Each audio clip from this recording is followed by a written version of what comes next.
تو اسی ٹائپ کی حرکتیں ہوتی ہیں کہ جب ٹرک آتے ہیں امدادی سامان کے تو جو ذمہ دار لوگ ہیں وہ پیچھے رہ جاتے ہیں اور جو مستحق ہیں وہ بھی پیچھے رہ جاتے ہیں، کیونکہ ذمہ دار جو ہیں وہ اپنی ڈیوٹی نہیں دے رہے۔ اگر وہ اپنی ذمہ داری ادا کر رہا ہو تو کسی کی ضرورت نہ ہو کہ اس کو ہاتھ ڈالے۔ وہاں پہ پولیس اہلکار بھی ہونے چاہیے، وہاں رضاکار بھی ہونے چاہیے، اور یہ کوشش کرنی چاہیے کہ حقدار تک حق پہنچ جائے، یعنی ضرورت مند تک چیز پہنچ جائے۔ میں نے خود دیکھا 2005 میں کہ زلزلے میں پاکستان نے اور دنیا بھر نے بڑی امداد کی، لیکن میں نے سڑک کے دونوں جانب چیزیں بکھری ہوئی دیکھی، تو میں نے لوگوں سے پوچھا کہ یہ کیا بات ہے؟ انہوں نے کہا بات یہ ہے کہ ماشاءاللہ امداد اتنی زیادہ آ گئی ہے کہ اب لوگ پک اینڈ چوز کرنے لگے ہیں کہ پہلے چھینتے ہیں، چھین کے بھاگتے ہیں، پھر اسے کھولتے ہیں، پھر جو اس میں چاہیے ہوتا ہے وہ لے لیتے ہیں، باقی وہیں پھینک کے چلے جاتے ہیں۔ اب کچھ علاقے ایسے ہیں جہاں تک یہ چیز پہنچ ہی نہیں رہی، ان کے لیے یہ بھی بڑی ضروری ہے۔ یہاں یہ کہہ رہے ہیں کہ نہیں اچھی چیز ہمیں مل جائے اور دوسری چیز نہیں، حالانکہ کہا یہ بہت سے رضاکار یا پھر امدادی ٹیمز جو ہے نا وہ صرف روڈ تک ہی جا رہی ہیں، آگے بوٹنگ کے ذریعے یا اصل جو پانی سے متاثر علاقے ہیں وہاں تک ایکسیس نہیں ہو پا رہی۔ دیکھیں یہ کام جو ہے نا، یہ نجی ادارے اس میں کام نہیں کر سکتے۔ ٹھیک ہے اسکاؤٹنگ یا رضاکار کی اگر ٹریننگ ہو تو وہ لوگ کر سکتے ہیں، لیکن حقیقت یہی ہے کہ اس میں انتظامیہ کو ساتھ دینا پڑتا ہے۔ اگر انتظامیہ اپنی ذمہ داری نہیں نبھاتی، کہیں کوتاہی کرتی ہے، تو وہ امدادی سامان جو ہم لوگ مختلف شہروں سے، بڑے شہروں سے بھیجا جا رہا ہے یا انٹرنیشنلی لوگ بھیج رہے ہیں یا اوورسیز سے جو آ رہا ہے، تو وہ اصل حقدار تک، اصل ضرورت مند تک نہیں پہنچ سکتا۔ اب حکومت کی ذمہ داری یہی ہے، حکومت کی ذمہ داری یہی ہے کہ اگر وہ ذمہ داری سے یہ کام کریں اور لوگوں تک پہنچائیں تو ایک تو ان کی بحالی کا کام آسان ہو جائے گا، متاثرین کو نئی زندگی مل جائے گی، اور دوسرا یہ کہ ہمارے اور آپ جیسے جو لوگ ہیں وہ ان پہ انگلی نہیں اٹھا سکیں گے کہ یہ کہاں جا رہا ہے، کیونکہ ہو یہی رہا ہے کہ الحمدللہ اتنی امداد آ رہی ہے تو کہاں جا رہی ہے آخر۔ لیکن حقیقت یہ ہے کہ نقصانات اتنے زیادہ ہو گئے کہ بحالی میں سالوں بیت سکتے ہیں۔ ٹھیک ہے، اچھا ہماری کیپیسٹی کیا ہے؟ اگر ہم ہیلتھ کی بات کریں، ہیلتھ فیسلٹیز کی، ہم تو اپنے جو ایک ضلع ہے نا اس کی جتنی کیپیسٹی چاہیے وہ بھی پوری نہیں کر پاتے، تو یہ جو بیماریاں اب پھیلنا شروع ہو گئی ہیں اور یہ وبا رکے گی نہیں۔ ابھی ایسی رپورٹس آ رہی ہیں، ابھی کچھ دیر پہلے میں پڑھ رہی تھی کہ وہاں پہ ایک بڑا معاملہ جو ہے وہ ایک تو پیٹ کی بیماریاں پھیل رہی ہیں پانی گندا ہونے کی وجہ سے، دوسرا جو حاملہ خواتین وہاں پہ موجود ہیں، اور 800 سے زائد اس طرح کی ابھی ایک چھوٹی سے شہر سے رپورٹس آ رہی تھی کہ وہ خواتین ہیں اور ان کو ہیپاٹائٹس جو ہے وہ ہونا شروع ہو گئے گندے پانی کی وجہ سے۔ تو وہ ماں بچے کی صحت، اس طرح کے کیسز، چھوٹے بچے، نومولود بچے، دیکھیں دیہی علاقوں میں ہمارے یہاں سینٹر تو بنے ہوئے ہیں زچہ بچہ کے لیے، لیکن جب اس طرح کی آفت آتی ہے، جب سیلاب آتا ہے، جب زلزلہ آتا ہے تو سب تہس نہس ہو جاتا ہے، تو وہ جو مراحت موجود ہوتی ہیں وہ بھی پوری نہیں ہو پاتی۔ تو یہاں تو ایز اے اسپیشل چاہیے، یہاں تو اور زیادہ چاہیے، لیکن حقیقت یہی ہے کہ ہم تو صرف باتیں کر رہے ہیں زندگیاں بچانے کی، لیکن یہ جو دوسرا اسٹیپ ہے اس میں ظاہر ہے کہ دنیا ہے، دنیا داری ہے، دنیا میں ساری چیزیں ہوتی ہیں، تو اس میں بچہ بھی موجود ہے اور زچہ بھی موجود ہے، اس کے مسائل بھی ہیں اور آنے والے دنوں کے لیے بھی اس کے مسائل ہیں، تو ان کو تو ہیلپ زیادہ چاہیے۔ اب یہ جو رضاکار کام کر رہے ہیں یا جو ریسکیو کر رہے ہیں ان کی ذمہ داری ہے کہ وہ چیک کریں کہ کہاں کس کو زیادہ ضرورت ہے، کیونکہ اس پروسیس میں عورت جو ہے وہ اتنی مطلب وہ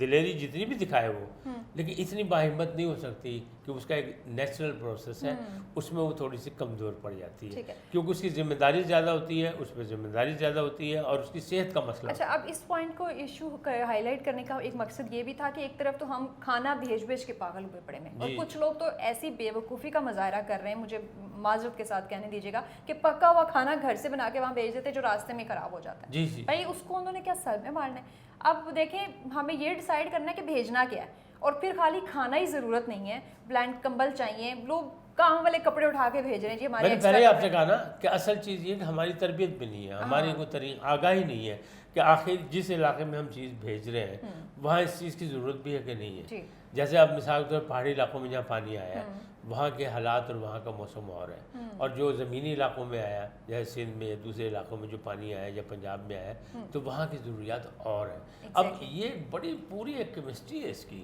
اس کو سیکھنا پڑے گا، سمجھنا پڑے گا، اور یہ جو ہے معاملات جو ہیں، آفات جو ہیں یہ اچانک آتی ہیں اور اس کے لیے ہمیں پہلے سے تیار ہونا پڑے گا۔ افسوسناک بات یہ ہے کہ روبا پہلے پاکستان میں اسکاؤٹنگ پہ بڑا زور تھا، اب نہیں،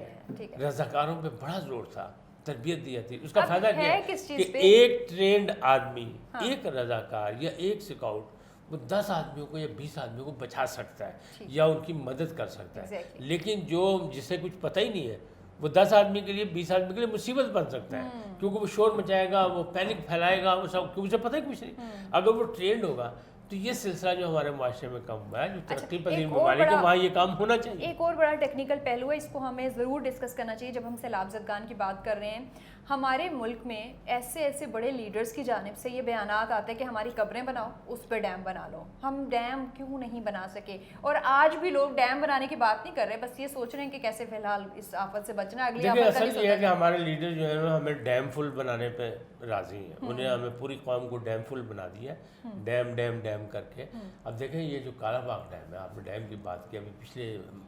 چنور میں بھی عمران خان صاحب کے چھوٹے چھوٹے ڈیم کی باتیں ہو رہی تھی، بادشاہ ڈیم اور فلانا ڈیم اور فلانا ڈیم۔ پھر وہ جو ثاقب نثار صاحب تھے عزت مآب سپریم کورٹ کے چیف جسٹس، انہوں نے بھی ڈیم کے لیے پیسے اکٹھے کیے، لیکن ہمارے ساتھ ہوتا کیا ہے، ہمارے ساتھ ہاتھ ہو جاتا ہے۔ مثال کے طور پہ اب وہ ٹینور ختم ہو گیا، اب نیا ٹینور شروع ہوا، تو پبلک اکاؤنٹس کمیٹی کے نور عالم جو تحریک انصاف کے کبھی ہوتے تھے، وہی پبلک اکاؤنٹس کمیٹی کے چیئرمین ہیں، تو انہوں نے یہ پوائنٹ آؤٹ کیا کہ جناب جو ڈیم کے لیے جو پیسے اکٹھے ہوئے تھے وہ اس سے زیادہ اس کی تشہیر میں پیسے خرچ کر دیے گئے، تو آئیں پبلک اکاؤنٹ کے سامنے آگے حساب دیں۔ عزت مآب ثاقب نثار صاحب کو طلب کیا گیا۔ دوسری جانب جو وہ آپ بات کریں کہ ہماری لاشوں پہ بنے گا، ہماری قبروں پہ بنے گا، ہوا یہ ہے کہ جب کالا باغ ڈیم کی بات ہوئی تھی وہاں مشینری بھی پہنچ گئی تھی، وہاں ہماری بہت بڑی مشینری بھی ضائع ہو رہی ہے، اور کالا باغ ڈیم کا جو علاقہ ہے وہ پہاڑوں کے درمیان ایسا ہے کہ خود سے ہی بنا ہوا ہے، تھوڑا سا کام کرنا پڑے گا، وہ ڈیم آلریڈی قدرتی طور پہ بنا ہوا ہے۔ لیکن کہا یہ گیا کہ اس سے نوشیرہ ڈوب جائے گا، سندھ میں پانی رک جائے گا، ٹھیک ہے نا، وہ یہ کہتے ہیں۔ اب ہونا یہ چاہیے کہ دیکھیں آپ کی پیدائش سے پہلے کی بات ہے، جب منگلا ڈیم بنا ہے، تو منگلا ڈیم جب بنا ہے تو منگلا ڈیم کون سا، یہ جہاں پہ بنا ہے یہ ڈیم کی جگہ تھی، یہ میرپور شہر تھا، تو میرپور شہر کو ٹرانسفر کیا گیا نیا، ان کو آفر دی گئی، برات دی گئی، سہولتیں دی گئی کہ ہم یہاں ڈیم بنانے لگے، آئے مشاورت سے آپ کو نیا شہر آباد کر کے دیتے ہیں، اور آپ جا کے میرپور دیکھیں بہترین شہر ہے، اور وہاں کے تمام لوگوں کو انگلینڈ بھیجا گیا، انگلستان میں نوکریاں دی گئی۔ اب آج بھی دیکھیں تو وہاں بچے اور عورتیں اور بوڑھے ہیں، جب کوئی کام کرنا ہوتا ہے نا پھر راستے نکالتے۔ اب اسی طرح راحت یہاں بھی دی جائے، ٹھیک ہے، ان کے تحفظات ہیں، اگر تحفظات ہیں نوشیرہ والوں کے یا کے پی کے رہنے والوں کے، تو ان کے تحفظات کو دور کیا جائے، بیٹھ کے بات کی جائے نا، کیوں چاروں صوبے جو ہیں آپس میں ہم گلدستے کی طرح ہیں، ایک حیثیت ہے ہمارا، اور ہمارے ایک زنجیر کی طرح ہونا چاہیے۔ تو مسائل اگر سندھ والے ہی کہتے ہیں کہ جناب یہاں پانی بند ہو جائے گا، ہمارا پانی آپ چھینیں گے، ڈیم میں لے جائیں گے ہمارے۔ اچھا لاسٹ پوائنٹ میں یہ چاہ رہی ہوں ہم ڈسکس کر لیں کہ سوات میں آپ نے دیکھا کہ جو بلڈنگز گری، جو ہوٹلز گرے، وہ دریا کے راستے میں بنے ہوئے تھے، این او سی کس نے دیا؟ اس وقت بھی نہیں سوچا گیا کہ بھئی آپ دریا کا قدرتی راستہ لے لو تو وہ تو اپنی جگہ لے گا۔ افسوسناک بات یہی ہے کہ ہم لوگ جو ہے نا مصلحت پسند بہت زیادہ ہے، اور اس وقت بھی جو ہوا جن آپ ہوٹلز کے گرنے کی بات کر رہی ہیں اس کی بھی جو چارج شیٹ جاری کی ہے وہ سی این سی نے جاری کی ہے۔ جنرل باجوہ وہاں گئے تو انہیں دیکھا تو انہیں کہا یہ گزرگاہیں ہیں پانی کی، یہاں کیسے بن گئے ہوٹل؟ تو پتہ لگا کہ سابق وفاقی وزیر مراد سعید صاحب نے بنوایا، اور سابق وزیر اعظم نے اس کی اجازت دی، اب دی نہیں دی، انہیں بنوایا نہیں بنوایا، رشوت لی نہیں لی، لیکن بات تو ایسی ہے کہ تحقیقات ہونی چاہیے کہ پوری کی پوری بلڈنگیں ہم نے دیکھی یوں گری جیسے فلموں میں گرتی ہیں، تو وہاں تو آپ کمپیوٹر سے گراتے ہیں بلڈنگیں اور یہ وہ، یہاں تو حقیقت میں دیکھ رہے تھے، اس میں انسانی جانیں بھی ضائع ہو رہی ہیں، اس میں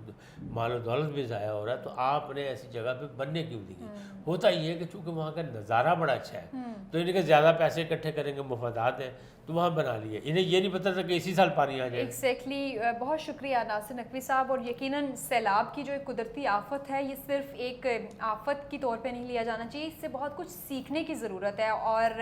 اس سے بہتر موقع کوئی نہیں ہو سکتا، کیونکہ 2010 کا آخری سیلاب تھا، اور اس کے بعد اب یہ اس سے کئی 80 گنا زیادہ کچھ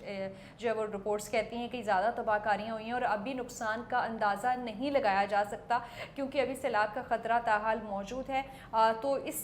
ساری صورتحال سے سیکھنے کی ضرورت ہے، ڈیم بنانا ہوں گے، ڈیم نہیں بنیں گے تو اسی طرح سے تباہ کاریاں ہوتی رہیں گی۔ سیکنڈلی جو آپ کنسٹرکشن کی اجازت دے رہے ہیں، اب دریاؤں میں کچھ جو ہے وہ شہر بسانے کی بات کی جا رہی ہے، تو قدرتی راستے پانی کے ختم نہیں کیے جا سکتے، کیونکہ یہ ایک یونیورسل ٹروتھ ہے کہ 70% آف ارتھ از